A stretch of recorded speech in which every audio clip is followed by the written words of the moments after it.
Beneath the quiet stillness of the Appalachian hills lies a story that was never meant to reach the surface. The air is heavy here, weighed down by the silence of generations who carried their secrets to the grave. But not all secrets stay buried. Some bleed through the soil, staining the memory of the land itself. Imagine, if you will, a family so entangled in its own bloodline that fathers and sons became rivals for the same bride. Not metaphorically, literally. 2 generations bound to one woman, not by love, not by choice, but by the crushing grip of isolation and a hunger to keep the family whole, no matter the cost. This is not a folktale. This is not a rumor whispered at the edge of town. This is a record, pieced together from the fragments the family could not hide, a bed shared across time, across generations, creating a lineage that would never escape the prison of its own making. What follows is not for the faint of heart. This is the story of the most inbred bed alive. To understand how such a nightmare could unfold, we must first strip away the modern world and step into the past. Appalachia was never a forgiving place. The mountains isolated its people, cutting them off from the rest of America, and in that silence, families learned to turn inward. Strangers rarely came knocking, and when they didn't stay. Life was survival, and survival meant clinging to what you had, sometimes at any cost. Blood was the only currency, the only tie strong enough to hold families together when the world outside seemed determined to forget them. In this forgotten corner, a cycle began. A cycle that blurred the line between father and son, husband and heir, until one woman found herself trapped in a union that spanned not just 1 generation, but 2. She became the shared bride of both a man and his son, and from that bed was born not just children, but a living symbol of generational collapse. This was not the kind of scandal that townsfolk whispered about in church pews. It was worse than scandal. It was silence. The silence of neighbors who turned their heads, of family members who chose not to see. The silence of a land that swallowed the screams and gave back nothing but an echo. And in that silence the truth grew twisted, hidden in plain sight, until only the faces of the children told the story their parents could not speak. The woman at the center of this story was not born into choice. Like so many before her, she was raised in poverty, taught that survival meant obedience, and conditioned by silence to accept what was given rather than dream of what might have been. To understand her fate, you must imagine a life where the outside world is nothing more than a rumor, a radio voice that never reaches your hollow, a road too far to walk, a promise you can never cash. Her name has been erased by time, perhaps deliberately, as if even the family understood that speaking it aloud would bind her forever to their shame. But what we know is this: she entered the family through one man, and she remained through another. At first, she was the wife of the father. Older, hardened and controlling, he saw her not as a partner, but as property. The house itself bore witness to the union, its wooden frame creaking under the weight of generations that had lived and died inside without ever leaving. To him, she was another possession, like the land, like the cattle, like the children. But when the son grew into a man, the lines blurred. The boy who should have been her stepson became her second husband. The bed where she once laid with the father became the same bed she was made to share with the son. This was not a decision of romance or rebellion. It was the inevitable gravity of a family that fed upon itself. Her life became a mirror of entrapment, each day folding into the next with no escape. To outsiders, if any ever wandered close enough, she appeared as nothing more than a weary Appalachian wife, but inside the walls of that home, she carried the unbearable weight of 2 generations pressing down upon her, demanding her silence, demanding her body, demanding her compliance. And she gave them children, children who carried the double mark of inheritance.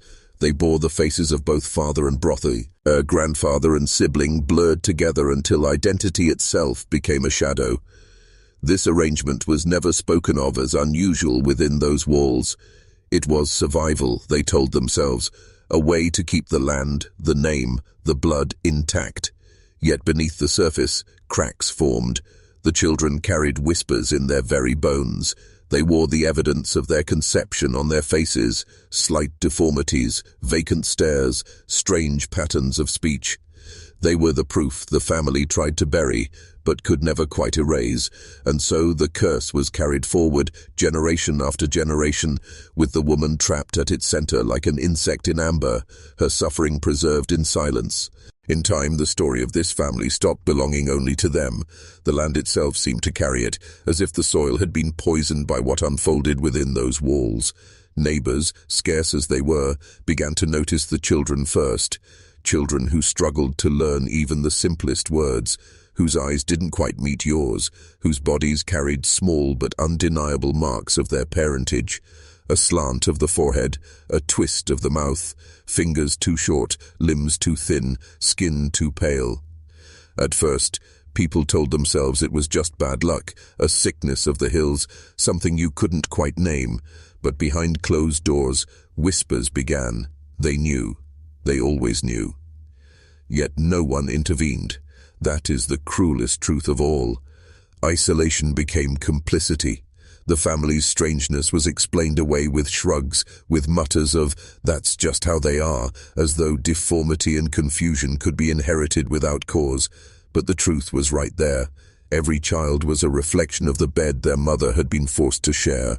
A haunting reminder that the bloodline was folding in on itself, collapsing like a house with rotten beams. And still, the silence persisted. The father who had once claimed the woman as his wife grew older. His authority slipped, his body weakened, but his presence remained like a ghost in the home, haunting the son who had taken his place. Imagine the son lying in the same bed where he was conceived, lying with the same woman his father had once called his own. Each night must have been a reckoning, though none dared to name it. For the son there was no path out, no world beyond those mountains that could erase what had been done. And for the woman, the nightmare had only shifted faces. The walls had not changed, the isolation had not lifted. She was bound to the same prison, only with a new jailer. Children born of this second union bore not just the mark of incest, but the double weight of legacy. They were children of a father and of a brother, of a husband and a son. Their existence was a living contradiction, one that blurred all sense of where one generation ended and another began.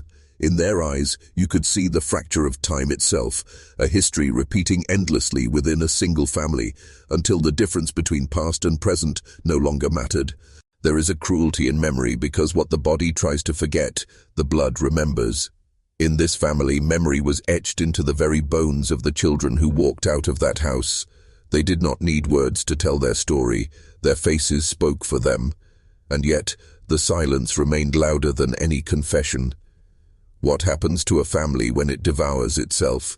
What happens when blood is no longer sacred, but a trap? The answer lies in these children who bore the burden of choices that were never theirs to make. They were outcasts, even among their own kin. Though they shared the family name, that name became a mark of shame. In schoolhouses, when they even attended, they were set apart, whispered about, mocked for their strange appearances and slow manner of speech. Teachers noted their struggles in hushed tones, but rarely acted. Neighbors kept their distance, too polite or too afraid to say aloud what they all saw.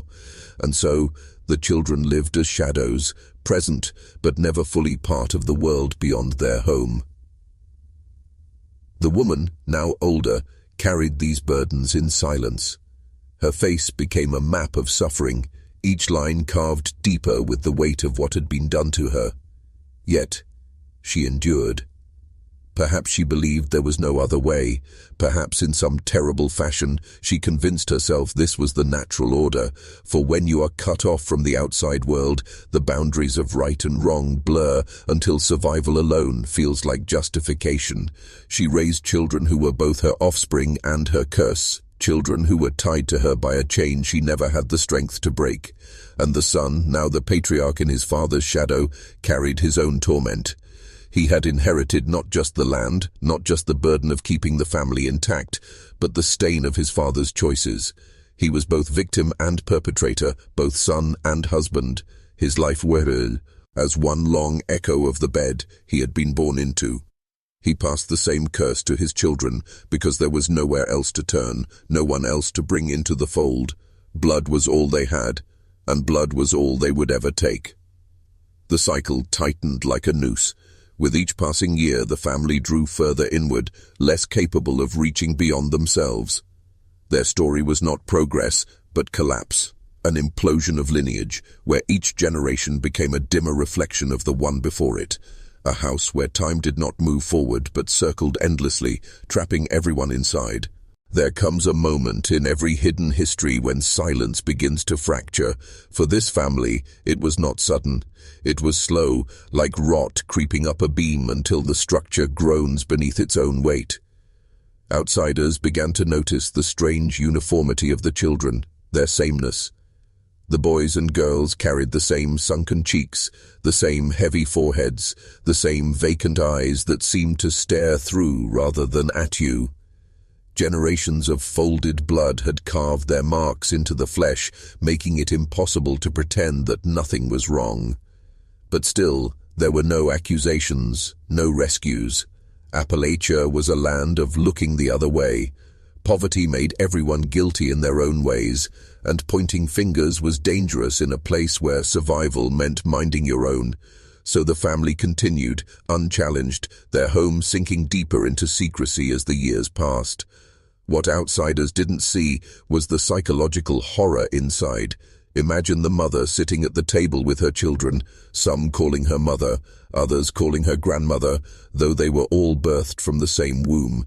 Imagine her eyes as she looked at them, knowing each face was both her salvation and her punishment. The son, now fully entrenched as the patriarch, began to resemble his father in more than just the lines of his face. His voice, his mannerisms, even his cruelty echoed the man who had once shared his wife. It was as though the father had never truly left, but instead lived on through the son, haunting the house not as a ghost, but as an inheritance of flesh. This is the darkest truth of generational incest. It is not only the body that carries the mark, but the mind. Abuse becomes tradition, and tradition becomes identity. It is here that I must pause and speak to you directly. If you're still watching, you're already braver than most. Stories like this are buried for a reason, because they force us to confront what we'd rather deny about human nature. So I ask you, what would you have done if this was your bloodline? Would you run, even if running meant dying alone in the hills? Or would you stay, shackled by family, because leaving was more frightening than the horror you already knew? Tell me in the comments, because silence, as this family shows us, is the soil in which curses grow. The deeper we follow this family's story, the more it feels less like history and more like a curse etched into the marrow of their bones. By the third generation, the distinctions between father, son, brother, and uncle had nearly dissolved. Children born from the same woman could claim one man as both their father and their grandfather, another as both their brother and their uncle. The web of bloodlines became so entangled that even the family themselves could no longer keep track of who belonged to whom. In this confusion, identity collapsed. A child could not tell where their lineage began or ended, because it didn't. It circled endlessly, folding back upon itself, producing lives that were both continuation and echo, never entirely new. The physical marks deepened with each passing generation. Locals recalled the family by the faces of their children, whose features seemed carved from the same hand. Flattened bridges of the nose, misaligned jaws, eyes that wandered in different directions, and speech that came slow, thick, and halting. The world around them advanced, but inside that hollow, time felt frozen. Radios crackled with voices of presidents and wars fought overseas, but inside that cabin, the conversations never changed. They were about crops, about weather, about survival, never about escape. Escape was not a word that belonged to them. And yet, escape lingered like a ghost.